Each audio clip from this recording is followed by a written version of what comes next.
ओम नमः भगवते वासुदेवाय। ओम नमः शिवाय। ओम नमः ब्रह्मदेवाय।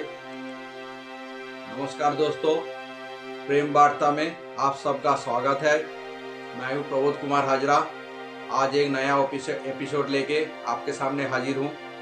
आज हम बात करेंगे डायबिटीज के बारे में, जिसको हम मधुमेह बोलते हैं या शुगर की बीमारी बोलते हैं। दोस्तों, जानकारी में शुरू करते हैं डायबिटीज क्या है या मधुमेह क्या है। दोस्तों, सबको मालूम है ये एक बीमारी है और ये शरीर के अंदर पैंक्रियास में से एक इंसुलिन नाम का एक एंजाइम प्रोड्यूस होता है और वो फिर हमारा खून में जाके खून का जो ग्लूकोज का मात्रा या शुगर का मात्रा उसको कम करता है।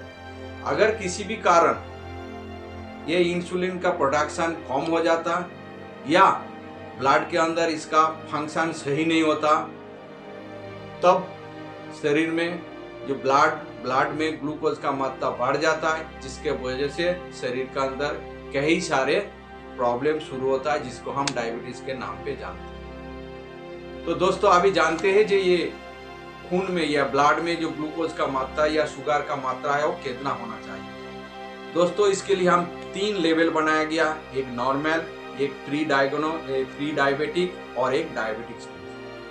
नॉर्मल मतलब बिल्कुल आपका सही है, कोई प्रॉब्लम नहीं है। प्री डायबिटिक मतलब है आपको शुगर थोड़ा सा ज्यादा है, आपको थोड़ा ज्यादा कॉन्शियस रहना पड़ेगा, सावधान रहना पड़ेगा। और डायबिटिक लेवल मतलब आप बीमार हो गए हो। तो टेस्ट हम 3 टाइम में करते, एक खाली पेट में, एक खाने के बाद 2 घंटा के बाद, और तीसरा रैंडम मतलब कभी भी जो बिना खाली दिए कोई दिए नहीं रहता। तो शुरू करते, खाली पेट में जो नॉर्मल होता है वो 100 तक होना चाहिए, 100 mg पर DL अगर होगा तो ये सही है, नॉर्मल है। प्री डायबिटिक होता है 100 से 125, और जो डायबिटिक होता है तो 126 या उससे ज्यादा। सेम दोस्तों, खाने का 2 घंटा के बाद, जिसको हम पोस्ट पेरेंडियल बोलते हैं, वो नॉर्मल कितना है? नॉर्मल 110 से अगर कम हो तो वो नॉर्मल माना जाता है। प्री डायबिटिक 140 से 199 मतलब 142 199 होगा तो उसको प्री डायबिटिक माना जाएगा। और डायबिटिक स्टेज तभी माना जाएगा जब ये 200 या उससे ज्यादा हो। तो दोस्तों, उसके बाद जो रैंडम टेस्ट किया जाता है उसमें अगर नॉर्मल में अगर 80 to 140 मतलब 80 से 140 है तो उसको नॉर्मल मानेंगे, या 140 से 200 होगा तो उसको प्री डायबिटिक मानेंगे, या 200 से ऊपर होगा तो हम डायबिटिक मानेंगे। तो ये तो आपका टेस्ट है, और ये जानकारी जरूरी इसीलिए है जो आप कभी भी टेस्ट कराते हो आपको इससे अंदाजा मिल जाएगा। उसके बाद दोस्तों, हम जानते हैं सिम्टम्स। डायबिटीज का सिम्टम्स क्या होता है। जैसे हमने पिछले वीडियो में बोला था, ब्लड प्रेशर का कोई ज्यादातर सिम्टम्स नहीं होता है, लेकिन डायबिटीज का कुछ सिम्टम होता है, जिसमें सबसे अहम या मुख्य है वो है बार बार यूरिन आना है। तो यूरिन आने से रात को भी आपको कभी कभी ऐसे लगेगा नींद खुल जाएगा और आपको यूरिन जाना पड़ेगा, तो ये बहुत ही प्रॉब्लम करता है आदमी को। इसके बाद दूसरा जो कार्य सिम्टम है वो है शरीर में कोई ऊंड या घाव होने से वो बहुत देर तक ठीक नहीं होता। चाहे दवाई लगा लो, दवाई खा लो, लेकिन ठीक होने में बहुत टाइम लग जाता है। इसके अलावा अति मात्रा में आपको प्यास लगना या अति मात्रा में आपको भूख लगना इसका और एक लक्षण है। इसके अलावा ज्यादातर टाइम में वजन कम हो जाता है, लेकिन कभी कभी देखा गया कई केस में डायबिटीज वाला को वजन बढ़ भी जाता है, लेकिन जो बहुत सीमित है। इसके अलावा दोस्तों, डायबिटीज में जो हमारा स्किन है, स्किन का रंग थोड़ा परिवर्तन होता है, जिसमें कभी कभी ब्लैक कलर का धब्बा या स्पॉट जैसे आ जाता है और शरीर में थोड़ा सा ब्लैक क्लरेशन हो जाता है।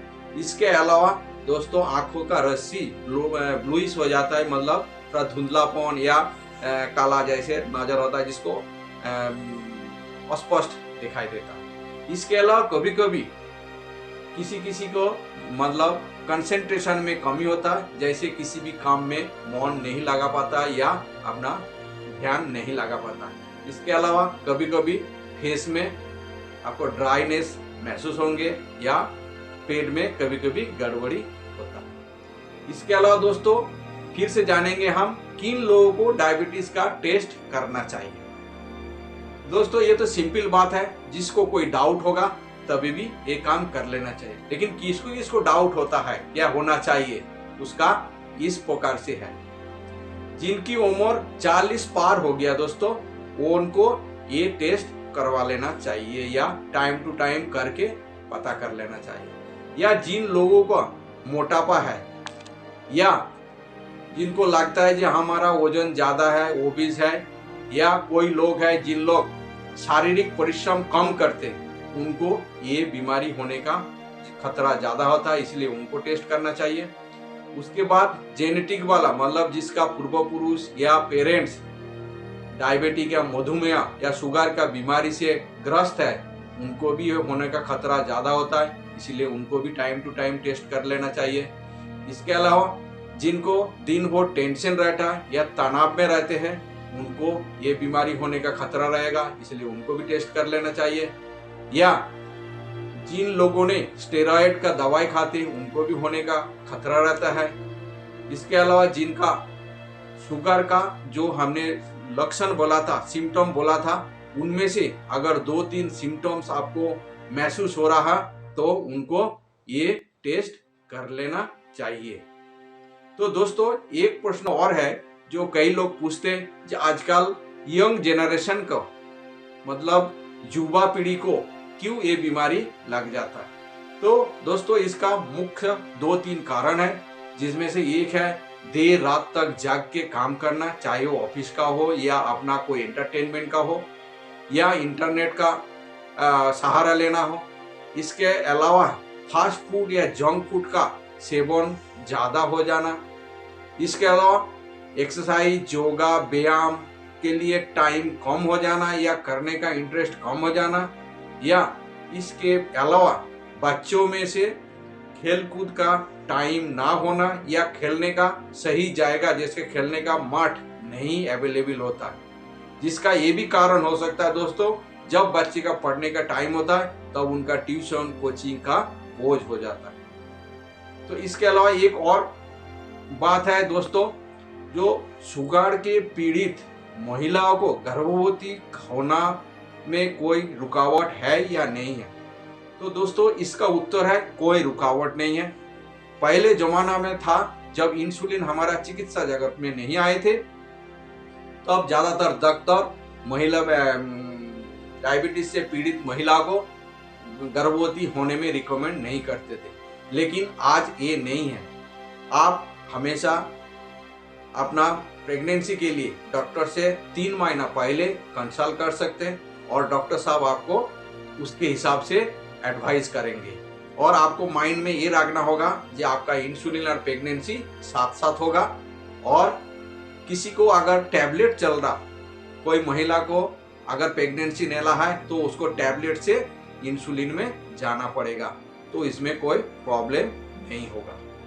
तो दोस्तों इसके अलावा जो आखिरी चीज है, वो इंसुलिन का साइड इफेक्ट के बारे में कई लोगों को थोड़ा सा जानकारी कम है।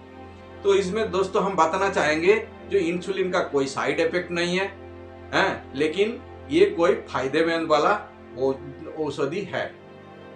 और जिसको लगता है इसका साइड इफेक्ट, उसका कारण कुछ और होता है, जैसे कि अपने भोजन या अपना खान पान सही तरीका से, सही मात्रा से, सही समय से नहीं लेता है या गैप दे देता है। दूसरा, उसका डोज या मात्रा में कमी ज्यादा हो जाता है या परिवर्तन कर लेते हैं अपने मर्जी से। या किसी को इंसुलिन का इंजेक्शन का जो डर होता है, वो डर से भी उसका घबराहट होता है, जिससे बगैर से वो समय समय पे वो इंसुलिन का इंजेक्शन नहीं ले पाता। इसके अलावा दोस्तों एक एडवांटेज है इंसुलिन का। उससे पहले कहना चाहूंगा, आप अगर हमारा चैनल में नया आए हैं तो चैनल को सब्सक्राइब करिए, ताकि अगले वीडियो आपके पास तुरंत पहुंच जाए। और आपको अगर वीडियो अच्छा लग रहा तो लाइक कीजिए, शेयर कीजिए। अगर आपको कुछ और इसमें कहना चाहेंगे तो आप कमेंट्स बॉक्स पे जरूर कहिए, आपका कमेंट्स का इंतजार रहेंगे। तो दोस्तों अगली पॉइंट हम कहेंगे इंसुलिन का एडवांटेज। दोस्तों इंसुलिन का एडवांटेज तो इतना ज्यादा है जो बताने से भी कम पड़ता है। एक्सपर्ट कहते हैं कि जिन लोग इंसुलिन का इस्तेमाल करते हैं या जिनका ट्रीटमेंट इंसुलिन है उनको हार्ट अटैक का रिस्क कम हो जाता है। इसके अलावा दोस्तों इंसुलिन आजकल पेन टाइप में मिलता है जो लेना बहुत आसान है और इसमें डरने का कोई चांस नहीं है, और परिमाण उसको कितना लगाना है वो भी आसानी से हो जाता है।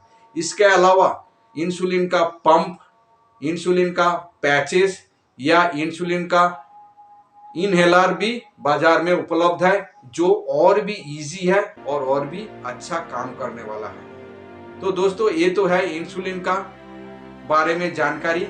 ये हम आपको बता रहे पार्ट 1 में, क्योंकि वीडियो ज़्यादा लंबा हो जाएगा, और जल्दी से जल्दी हम आपको पार्ट 2 बता देंगे जिसमें आपको खान पान या इसका प्रिवेंशन या बचाव का तरीका के बारे में बता देंगे। और दोस्तों इससे पहले हमने एक ब्लड प्रेशर का भी वीडियो अपलोड किया था जिसका लिंक हम डिस्क्रिप्शन में दे देंगे, वो भी आप देख सकते हैं। तो आज के लिए इतना है, आज के लिए इजाजत दीजिए, अगले बार फिर मिलेंगे एक नया एपिसोड लेके। तब तक के लिए जय हिंद, जय भारत।